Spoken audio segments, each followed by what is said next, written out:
Père céleste, toutes mes souffrances, toutes mes peines sont devant toi.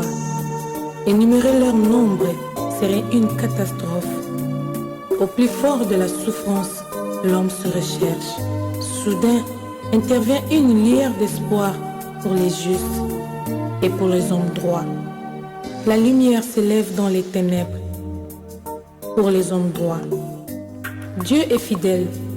Il ne permettra pas que je sois tenté au-delà de mes forces. Car c'est lui qui prépare le chemin de la liberté en Jésus-Christ.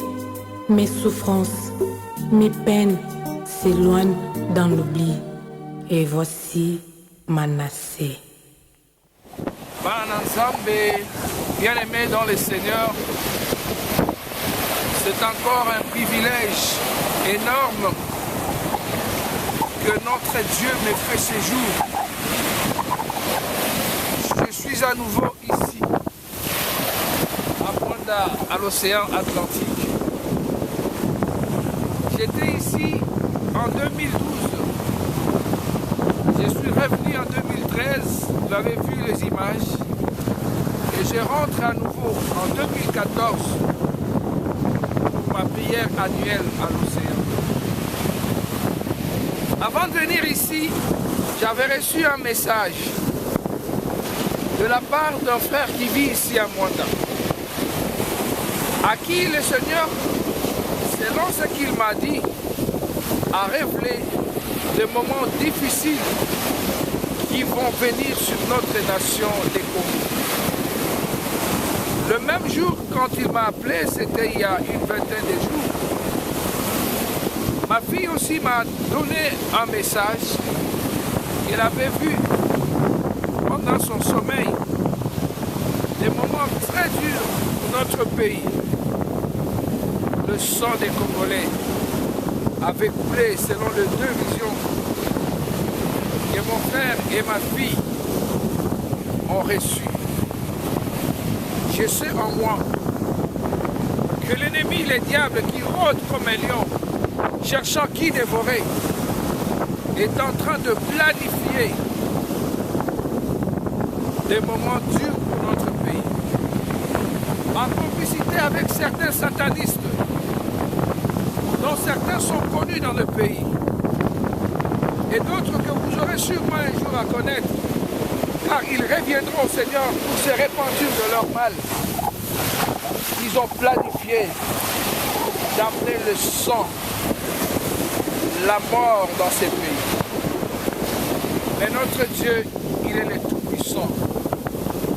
Il dit dans sa parole que quelle que soit la forme que prendra l'ennemi, le feu de l'Éternel est là pour le détruire, pour le consumer. Bien-aimés dans le Seigneur, les temps sont durs. J'ai donné une prédication ce jour à la radio communautaire de Rwanda sur la nécessité pour chaque chrétien de la RDC d'avoir une relation personnelle avec Dieu. Nous sommes dans les temps de la fin. La Bible dit dans le livre de Timothée, chapitre 4, verset 1, première lettre de Paul à Timothée. L'Esprit dit expressément que dans les derniers temps, beaucoup abandonneront la foi et ils seront séduits par les doctrines des démons. Quand nous observons ce qui se passe dans notre pays, nous remarquons que ceux qui se disent serviteurs de Dieu, ceux qui se disent enfants de Dieu, ils sont tout bonnement en train de prendre le chemin des ténèbres. Ils sont en train d'amener les enfants de Dieu dans les ténèbres avec des prédications qui n'ont aucune importance sur le message du salut, le message de la vie éternelle que nous a apporté notre Seigneur Jésus-Christ de Nazareth. Il est plus que temps que nous puissions racheter le temps, car les jours sont vraiment mauvais. Et j'ai voulu, avant notre prière, faire cette prédication pour le peuple du Congo, partout où vous êtes, bien-aimés, que vous soyez à Kinshasa, à Lubumbashi, partout en RDC, même mes frères et sœurs de la diaspora, partout où vous êtes, vous qui allez suivre ces messages, marquez un temps d'arrêt. Posez-vous la question de savoir, est-ce que j'ai une relation personnelle avec Dieu? Quand nous regardons notre pays, c'est une contradiction énorme. Une nation que le Seigneur a bénie, non seulement en termes de richesse et de potentialité, mais aussi en termes d'hommes et de femmes qui ont cru en Jésus-Christ et qui l'ont accepté comme Seigneur, comme Sauveur et Maître. Mais aujourd'hui, en ces temps de la fin, où la foi de beaucoup est en train de baisser, bien aimés, beaucoup parmi nous n'honorent plus notre Seigneur que par le lèvre. Leur cœur est éloigné de notre Seigneur Jésus. Déjà en son temps, le Seigneur n'avait-il pas dit « Pourquoi m'appelez-vous Maître? Pourquoi m'appelez-vous Seigneur? Alors que vous êtes incapable de faire ma volonté. » Cette interpellation qu'il avait fait jadis au peuple de son temps, il l'aurait fait encore aujourd'hui au peuple de la RDC. Ce matin, j'étais en train de méditer en lisant la Bible dans le psaume de David, où David dit « Jusqu'à quand, Seigneur, m'oublieras-tu » J'ai ressenti cela aussi pour notre nation. Je me suis dit « Mais Seigneur, jusqu'à quand vas-tu oublier cette nation? Jusqu'à quand laisseras-tu les ennemis du Congo dominer sur cette nation? Jusqu'à quand nous laisseras-tu sous la merci des étrangers sur notre terre? Toi qui as fixé les limites des nations, pourquoi tu permets que ce soit des étrangers qui nous dirigent, que ce sont des étrangers qui viennent chez nous pour prendre tout ce qui nous appartient? Je me suis dit, Seigneur, quelle est la faute que nous avons commise? Si tu peux nous les révéler, afin que nous puissions, Seigneur, jeter nos genoux à terre et implorer ton pardon, toi, le Dieu vivant et puissant, toi qui es capable de tout changer, tu es capable de redresser cette nation. Cette nation, nous voulons que tu en sois le roi. Pourquoi nous falme à Congo, voilà Jésus. Nous avons chanté, Seigneur, pour que tu viennes prendre le destin de cette nation, en commençant par nous toucher dans nos cœurs, pour que nous puissions réellement changer. Voilà pourquoi je voudrais que tous mes frères et sœurs, partout où ils se trouvent, puissent prendre le temps de se repentir pour tout le mal que nous avons fait et que nous faisons à notre Dieu. Nous sommes devenus rebelles à sa parole. Les serviteurs de Dieu, on ne les retrouve plus dans le message du salut. Ils courent derrière le présent. Ils courent derrière le bien matériel. Ceux qui conduisent ce peuple, que ce soit les dirigeants, que ce soit les parents, beaucoup sont entrés dans l'occultisme. Nous avons tourné le dos à notre Dieu. Et la Bible déclare que les yeux de l'Éternel sont purs pour regarder le mal.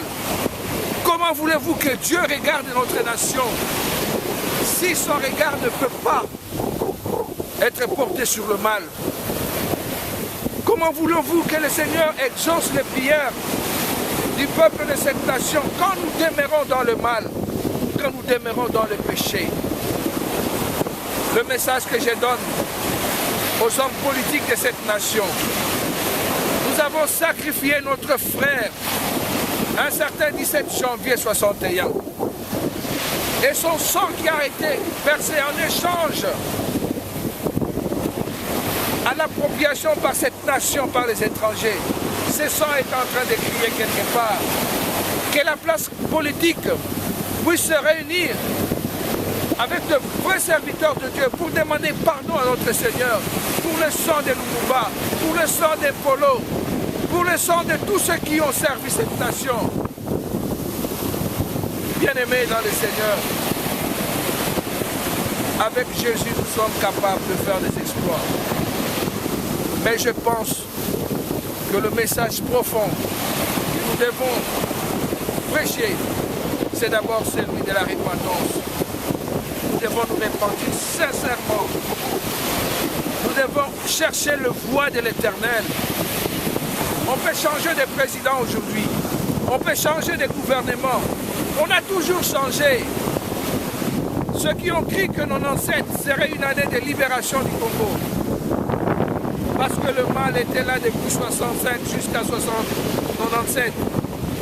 Aujourd'hui, quel est le résultat? La Bible déclare que c'est la justice qui élève une nation. Il faudra que la gouvernance de notre nation soit basée sur la justice. Il faudra que la gouvernance de nos églises soit basée sur la justice. Aujourd'hui, le sacerdoce à l'église est devenu une sacerdoce familiale. L'église appartient au Père. Après le Père, c'est le Fils. Après le Fils, c'est le Petit-Fils. Même si ceux qui succèdent à l'homme de Dieu qui a eu la vision de créer l'église n'ont aucune part dans l'héritage de ça. Bien-aimés, le mal est profond. J'invite chacun de nous à énumérer, à identifier tout le mal que nous faisons à notre Dieu et de pouvoir prendre le temps de se repentir. L'avenir de cette nation est en train d'être détruit. Aujourd'hui, il est difficile d'élever les enfants en République démocratique du Congo. La jeunesse est dans la dérive et personne ne lève la voix pour trouver une solution. Les jeunes sont livrés à l'alcool, aux vies et au su de tout le monde. La publicité de la bière, on prêche l'ivrognerie. Les jeunes sont dans la fornication. Les parents ne sont plus capables de gérer leur famille. Mon Dieu, où va cette nation? Mais le Seigneur notre Dieu, il est un Dieu de miséricorde. Il sait que dans ces pays, il y a aussi ses enfants, de vrais enfants de Dieu. Si aujourd'hui Congo était considéré comme Sodome et Gomorrhe, moi je crois que Dieu ne détruira pas cette nation. Parce qu'au sein de cette nation, il y a toi, il y a moi, il y a aussi mon frère aîné, il y a d'autres aussi qui prient Dieu en vérité et en droiture. Et le Seigneur ne peut pas. Il n'est pas le Dieu méchant. Il ne peut pas mélanger le mal et le bien pour tout détruire. Nous, si vous savez que vous marchez dans la crainte de Dieu, si votre conscience ne vous reproche rien, si votre corps ne vous reproche rien par rapport à votre conduite d'enfant de Dieu, bien-aimé, lève-toi là où tu es, toi qui suis ce message, lève-toi où tu es et implore la grâce de l'Éternel pour cette nation. Le Congo nous appartient. Dans ma dernière prière, j'avais dit que le Congo ne sera jamais balkanisé. Aujourd'hui, le Seigneur me donne la foi de dire à son peuple, non possible pour notre Dieu, de jeter son regard d'amour sur cette nation et de le redresser, afin que le Congo trouve la grâce d'une nation bénie. Voilà la raison de ma présence ici à l'océan. J'aime contempler l'océan parce qu'elle est immense, la mer. L'amour de Dieu, elle est infinie pour nous. Quand je regarde cet amour que le Seigneur nous porte, je n'arrive même pas à la comparer avec cet océan, mais ce n'est qu'une image pour dire que l'amour de Dieu dépasse les limites, le bord. L'océan a ses limites. Quand vous regardez cette eau, elle ne peut pas traverser pour aller vers la maison. Dieu a fixé les limites. Mais son amour n'a pas de limites. Il est capable, notre Dieu, de changer le destin de cette nation. Il est capable, notre Dieu, de porter sa miséricorde sur cette nation. Voilà pourquoi, Seigneur, je voudrais ces jours élever ma voix parmi tant d'autres de tes enfants qui te servent dans l'amour, dans la vérité, dans la justice, pour demander pardon, Seigneur, pour tout le mal que ton peuple a fait contre toi, Seigneur. Je sais que dans cette nation, oh Dieu, si tu portes ton regard d'amour et de justice, si vraiment ta justice se met devant notre face, tu trouveras dans ces pays deux enfants de Dieu qui t'aiment et qui te craignent. Seigneur, à cause d'eux, tu fais agir, Seigneur, en élevant, comme je l'ai toujours dit, à la tête de cette nation, ceux qui t'aiment, ceux qui te craignent, Seigneur. Non seulement pour qu'ils développent le pays sur le plan économique et social, mais pour qu'ils donnent à cette nation sa véritable identité, une nation bénie de l'Éternel. Merci Seigneur pour ce séjour à Mwanda. Merci parce que toi tu étais avec moi au commencement. Tu m'as accompagné comme Emmanuel et tu termines avec moi comme Prophète. Merci pour ton amour. Merci pour tes faveurs pour cette nation. Merci pour ton peuple qui va écouter ce message. Merci Seigneur, tout est possible à celui qui croit. Et moi je crois Jésus, tu es capable de changer le destin de cette nation. Que l'honneur, la puissance et la gloire te reviennent à toi seul, qui vit et qui règne d'éternité en éternité. Amen.